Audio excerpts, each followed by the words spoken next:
El conde de Montecristo de Alejandro Dumas. Cuarta parte. El mayor Cavalcanti. Capítulo 9. Los progresos del señor Cavalcanti hijo. Continuación. El conde volvió a llamar con el timbre. Es preciso que avises a Haydée, le dijo, de que voy a tomar café con ella, y hazle comprender que le pido permiso para presentarle uno de mis amigos. Alí se inclinó y salió. De modo que es cosa convenida. Cuidado con las preguntas directas, querido vizconde. Si deseáis saber algo, preguntádmelo a mí y yo se lo preguntaré a ella. Convenido. Alí compareció por tercera vez, y tuvo levantado el tapiz para indicar a su amo y a Alberto que podían pasar. Montecristo dijo: «Entremos». Alberto pasó una mano por sus cabellos y se retorció el bigote. El conde tomó su sombrero, se puso los guantes y precedió a Alberto a la estancia guardada por Alí en la antesala, y defendida por las 3 camareras mandadas por Mirto. Haydée esperaba en la primera pieza, que era el salón, con sus ojos un tanto dilatados por la sorpresa, porque era la primera vez que otro, además de Montecristo, penetraba hasta sus aposentos.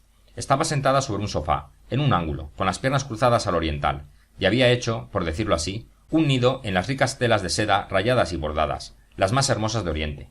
Junto a ella estaba el instrumento cuyos sonidos la habían descubierto. Estaba encantadora. Al ver a Montecristo se levantó con aquella su peculiar sonrisa, que expresaba a la par los sentimientos de hija y de enamorada.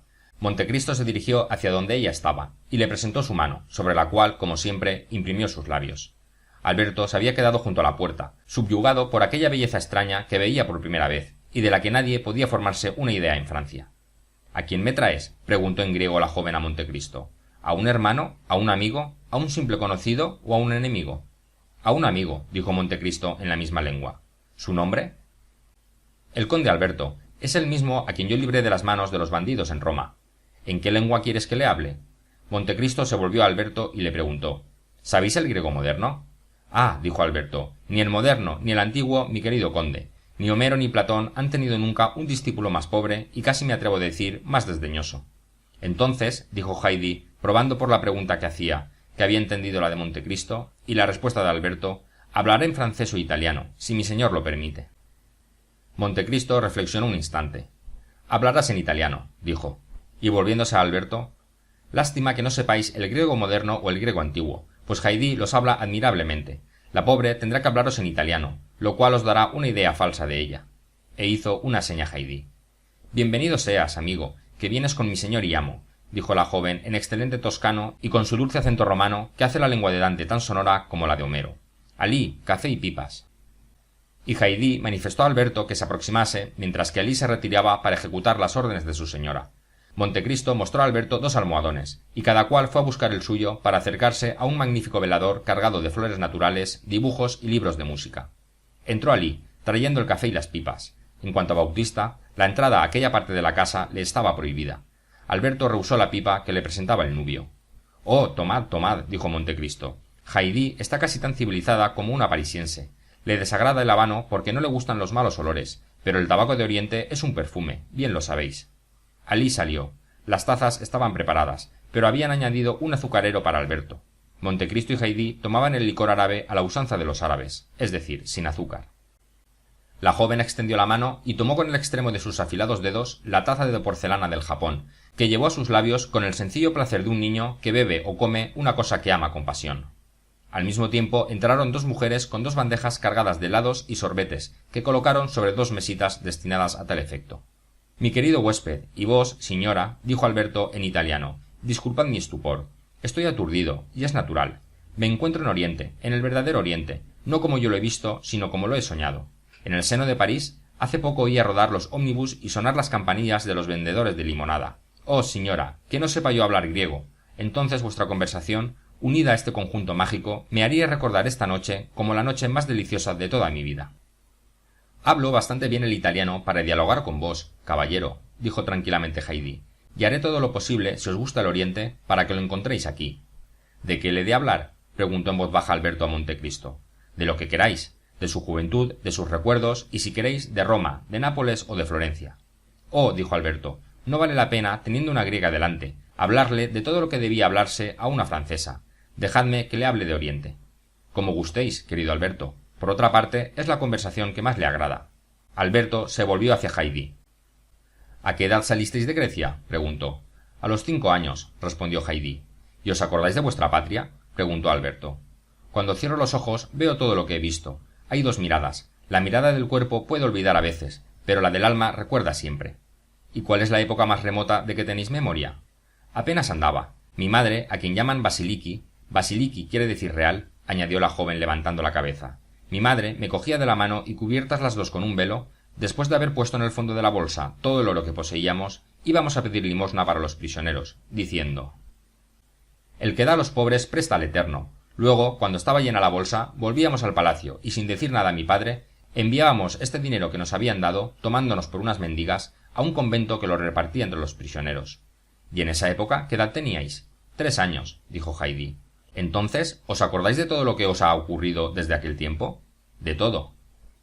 Conde, dijo en voz baja Morcerf a Montecristo, deberíais permitir a la señora que nos contase algo de su historia. Me habéis prohibido que le hable de mi padre, pero tal vez ella me hablará de él, y no sabéis cuánto gusto tendré en oír pronunciar mi nombre por una boca tan hermosa. Montecristo se volvió hacia Haydée, y con una seña que indicaba prestase la mayor atención a la recomendación que iba a hacerle, le dijo en griego: Patros menenaten ma de onoma prodotoku kai prodosiam eipi emin. Haydée lanzó un suspiro y una nube sombría pasó por su frente tan pura. ¿Qué le decís? Preguntó en voz baja Morcerf. Le repito que sois mi amigo y que no tiene por qué ocultarse delante de vos. Así pues, dijo Alberto, aquella piadosa acuestación para los prisioneros es vuestro primer recuerdo. ¿Cuál es el otro? ¿El otro? Me veo bajo la sombra de los sicómoros, junto a un lago cuyas aguas temblorosas percibo a través de las hojas de los árboles.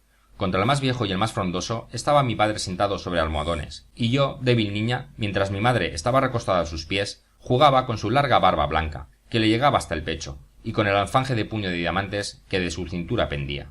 Luego veo cuando se le acerca un albanés que le decía algunas palabras a las cuales daba muy poca importancia y respondía con el mismo tono de voz: matadle o perdonadle.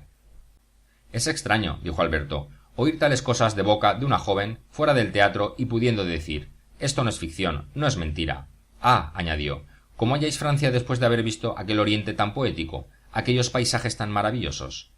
Creo que es un hermoso país, dijo Haydée, pero yo miro a Francia tal cual es, porque la miro con ojos de mujer, mientras que, al contrario, mi país, que solo he visto con mis ojos infantiles, está siempre envuelto en la niebla luminosa o sombría, según mis recuerdos hacen de ella una hermosa patria o un lugar de amargos sufrimientos. Tan joven, señora, dijo Alberto, cediendo a pesar suyo a un sentimiento de compasión, ¿cómo habéis podido sufrir? Haydée se volvió hacia Montecristo, que murmuró haciéndola una seña imperceptible: Eipe. Nada hay que forme el hondo del alma como los primeros recuerdos, y excepto los 2 que acabo de citaros, todos los demás de mi juventud son tristes. Hablad, hablad, señora, dijo Alberto, sabed que os escucho con un gozo inexplicable. Haydée se sonrió con tristeza. ¿Queréis que pase a mis otros recuerdos? Os lo suplico, exclamó Alberto. Pues bien, tenía yo 4 años, cuando un día fui despertada por mi madre. Estábamos en el palacio de Yanina. Me tomó en sus brazos y al abrir los ojos vi los suyos llenos de lágrimas. Sin pronunciar una palabra me llevó consigo violentamente. Al ver que lloraba, yo también iba a llorar. Silencio, niña, me dijo. Generalmente, a pesar de los consuelos o de las amenazas maternas, caprichosa como todos los niños, seguía yo llorando, pero esta vez había en la voz de mi madre una entonación tal de terror que al punto me callé. Seguía caminando rápidamente.